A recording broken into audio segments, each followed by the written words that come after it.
Hi, Shalom. This is Brother Tazabah coming back unto you with another lesson. Before I start off, I want to give all praises, honor, and glory unto Yahweh Bashem, Yahweh Shai Bashem Rakakadash. Double honors to the elder apostles of Great Millstone. Peace and salutations to the elect out there.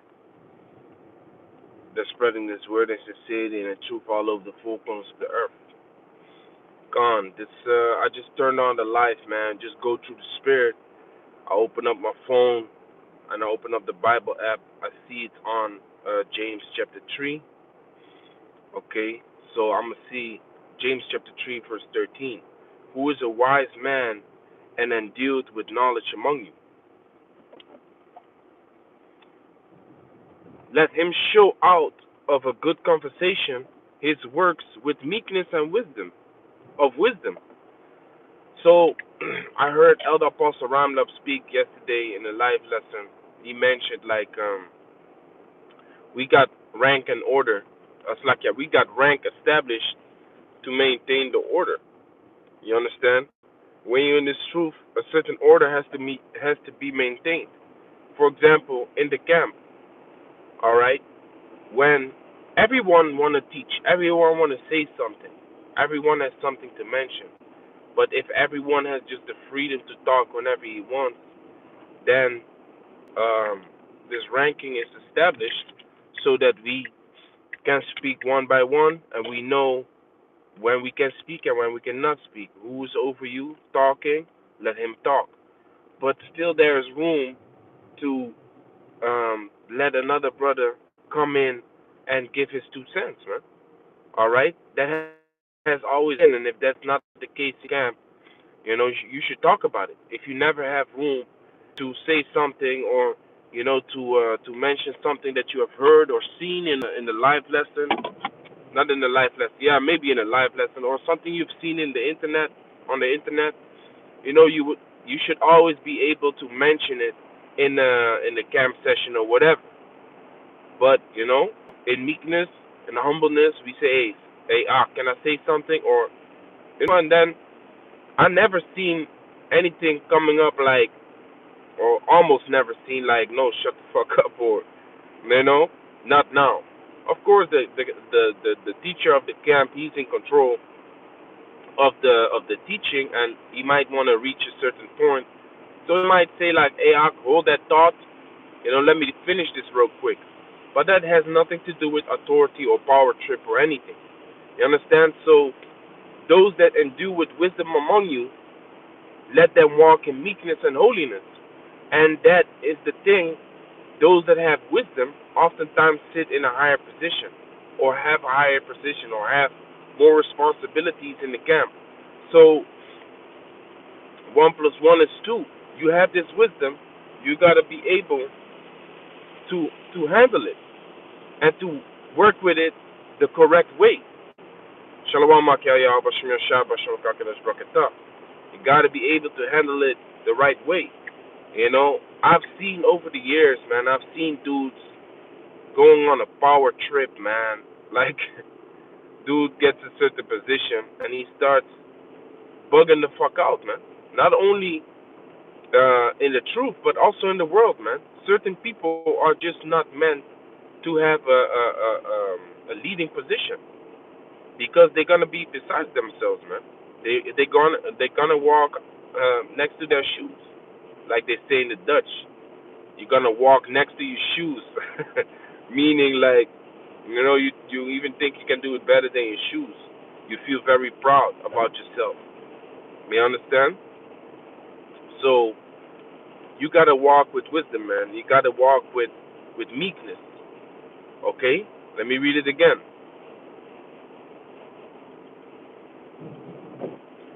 Who is the wise man and endued with knowledge among you? Let him show out of a good conversation his works with meekness of wisdom. But if he has bitter envy, and Scripture also says, the greater you are, the more humble thy be. It says it in the book of Sirach, I believe. The greater thou art, the more humble thy be. If a brother knows where it's said, you can post it on the comment board. All right? The greater thou art, the more humble thy be. So what does that mean? You know, with a lot of people, especially people in the world, the greater you are, the more proud they gonna be. So the scriptures come with the opposite, man. The scriptures come with the opposite. Scriptures say no, the greater you are, the more humble you should be, man. Okay?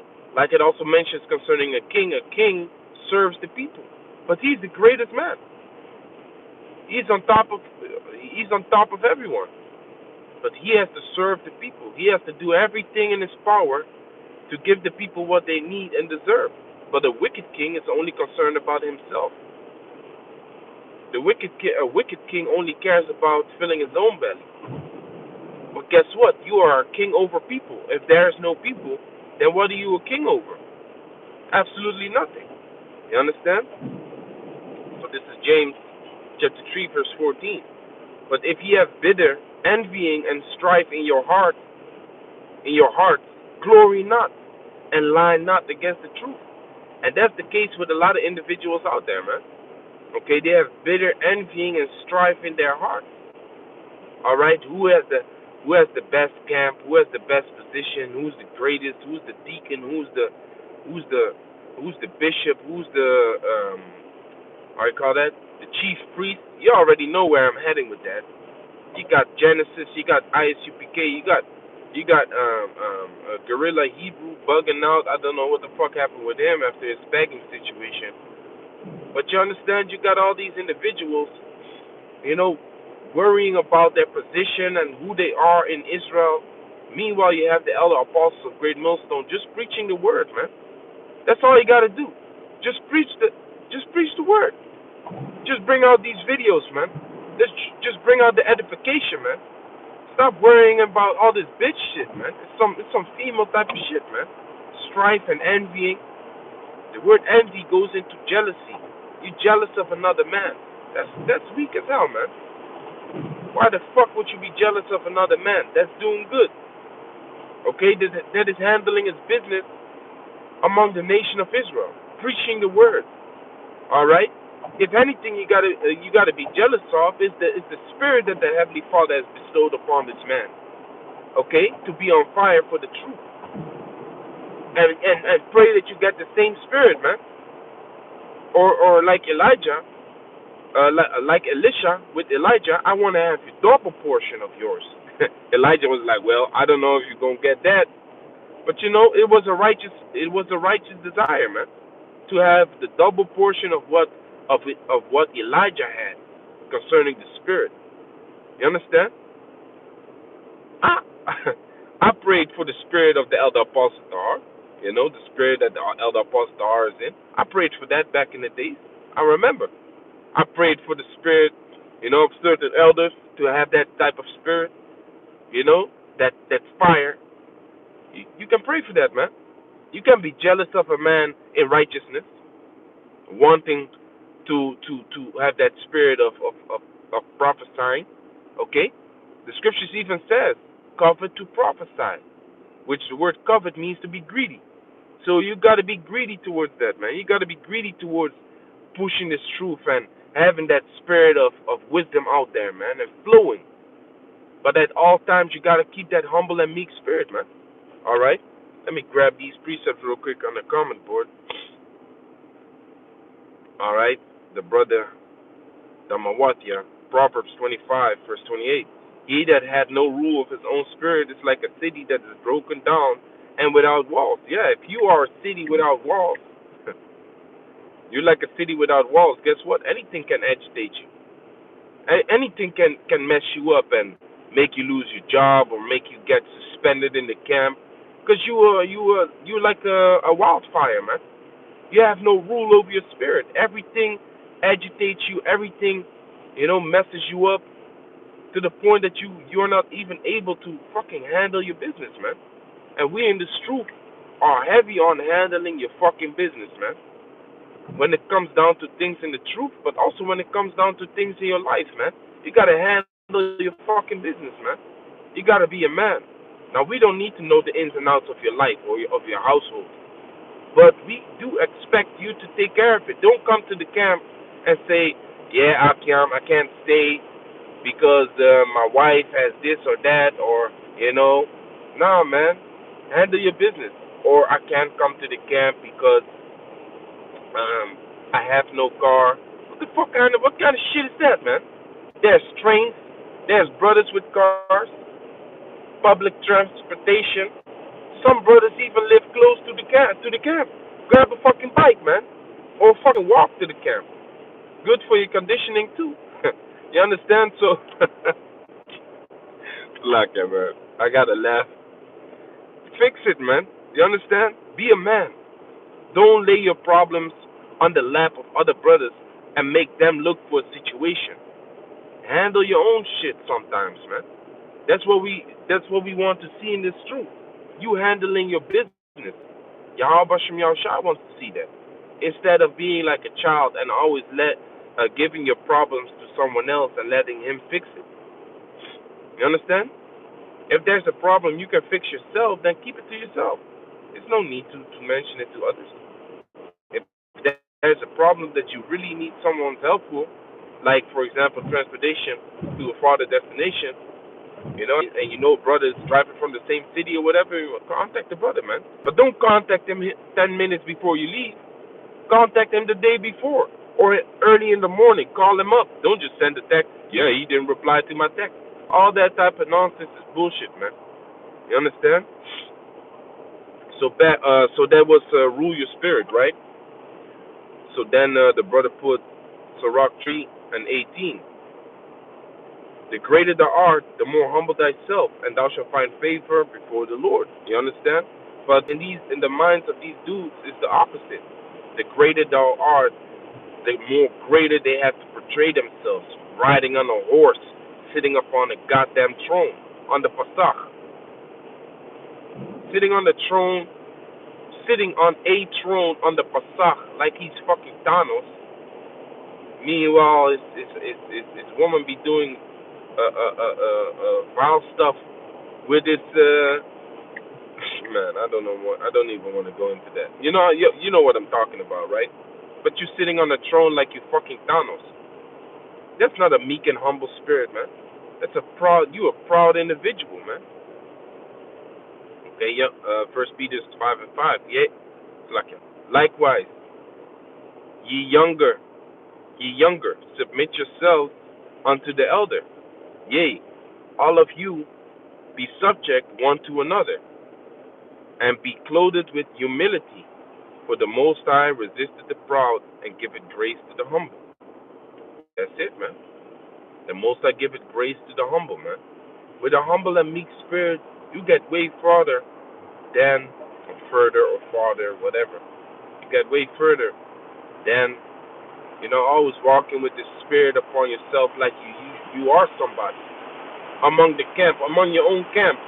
You got your chest out, but then when you come among certain elders of other camps, now you're all like a puppy. No, why don't you behave that same way among your own men? Apostle Paul got angry at the Corinthians in the book of 2 Corinthians because he said, like, y'all all worried about rank and status and shit like that, and who's the greatest among you. But really, y'all only comparing yourselves with yourselves. Y'all only compare yourselves with yourselves. So who's the greatest in the camp? He's the greatest of all. Meanwhile, there's brothers that have works out there for years and years and years, putting in diligence and being the reason for the whole existence of your camp. Being the reason for the existence. you know? Through the Most High worked through this man to get this camp up and running. But then you want to be called the greatest of all. You understand? That type of mentality, man, that gotta go, man. That's strife, that's envy, that's not of the truth, man. You understand? The truth is humble, meekness, and the finest spirit, man, out there. Romans 12:9. Let love be without dissimulation. Abhor that which is evil, cleave to that which is good. Beautiful, man. Be kindly affectionate one to another with brotherly love and honor, preferring one another. So what the other brother needs is way more important than what you need. You understand? If you are a leader or if you're in a leading position or whatever, it should always concern the younger brothers, man. All right? I ain't got time to be making lessons with these younger dudes, huh? What you mean? You should, man, because they're more important than what you got going on, man. I ain't got time to be on the phone with them the whole day talking about their problems and shit. Nah, man, you got to be a guide, man, and it's supposed to be for free. You understand? Unlike this dude, Chief Priest Alazar, charging people for advice. What the fuck? What did he say? Life coaching, and we ain't supposed to charge nobody for life coaching, man. You know, we are our brother's keeper, man, and we help each other with whatever advice you need. You can come, man. Call me up. I always say this to a brother, man. If I'm on the phone with a brother for 3 hours, for me it's the same as doing a lesson, because I'm edifying one individual brother on the phone, helping him out, pulling scriptures, giving my wisdom. Yaratazar unto him. You see? So to me, that is just as important as making a lesson that may edify two, three, four people, whatever. If I have a focus on one of the lost sheep of the house of Israel, or not lost anymore, but the sheep of the house of Israel, I'm also happy. You see? So let me wrap this up. I'm arriving at the job and I'm already mad late. So let me wrap this up. So it says, but if you have bitter envy and strife in your hearts, glory not, and lie not against the truth. Just be honest, man. You got a demon on you. This wisdom descended not from above, but is earthly, sensual, devilish. For where envy and strife is, there is confusion and every evil work. And that's facts, man. Where all this bickering, quarreling, and strife is, who is the chief, who gets the tithes, who gets the money, and who takes care of it, and if that's if that shit is going on in your camp, man, it's not of the Most High, man. We had one individual among us, he got kicked out, who was causing all this strife and causing all this drama and chaos among us. He got it. He got the boot. He got the boot, man. Why did he got the boot? Why did he get the boot? Because it was creating a lot of confusion, man. And brothers got vexed, and brothers got uncomfortable to even be in his presence, man. You see, to even be in his presence. Okay. Yeah, man. Spiritual life coach. What a dumbass Negro, man. So this is James 3:17. But the wisdom that is from above is first pure, then peaceable, gentle, and easy to be entreated, full of mercy and good fruits, without partiality, without hypocrisy, and the fruit of righteousness is sown in peace of them that make peace. You see that? So the fruit of righteousness is sown in peace unto them that make peace. So to those that are desiring to have that peaceful spirit amongst one another, they are the ones that are bestowed with that righteous spirit. Okay? In the NLT it says, and those who are peacemakers will plant seeds of peace and reap a harvest of righteousness. You see that? So those that are actually desiring for that spirit will receive that spirit. Those that are desiring power, position, power trip, higher position, being authority over brothers and shit like that, you ain't gonna get it, man. You ain't gonna get it from the Most High, because you do not come in the right spirit. You do not come in the right spirit, man. I actually gotta charge my car, man. So I think I still have some time to read a couple of scriptures. I see the brother Harap out there, Psalms 37, verse 11. But the meek shall inherit the earth and shall delight themselves in the abundance of peace. And that's a beautiful verse, man. All right, Yahushua said the same thing. The meek shall inherit the earth in Matthew chapter 5. Now, why did he say that? Why did he say that? Because it's the truth, man. And because you have a lot of dudes out there that are just incredibly proud, man. Already in his time. The reason that these elders of Israel was fussing and fighting with him so much, the Pharisees and the Sadducees, is because they were straight up scared that he was going to take their position. They were straight up scared that he was going to bring out changes among the nation of Israel, man. He was going to create changes among the nation of Israel. That's what they were scared of. They had certain elders that did believe in him, but then they came secretly. For example, Nicodemus, and he said there are multiple men that believe, but he came secretly unto him. So-called secret disciples, right? Now, why did they come secretly? Because they knew that they would lose their position, man, if they would admit that Yahweh Shai was the Messiah. You understand? Is that the right spirit to be in? I guess not, man. All right. So yeah, man. With that, I want to give all praises, honor, and glory unto Yahweh Bashem Yahshai Bashem Kakadash. Shalom to the elect.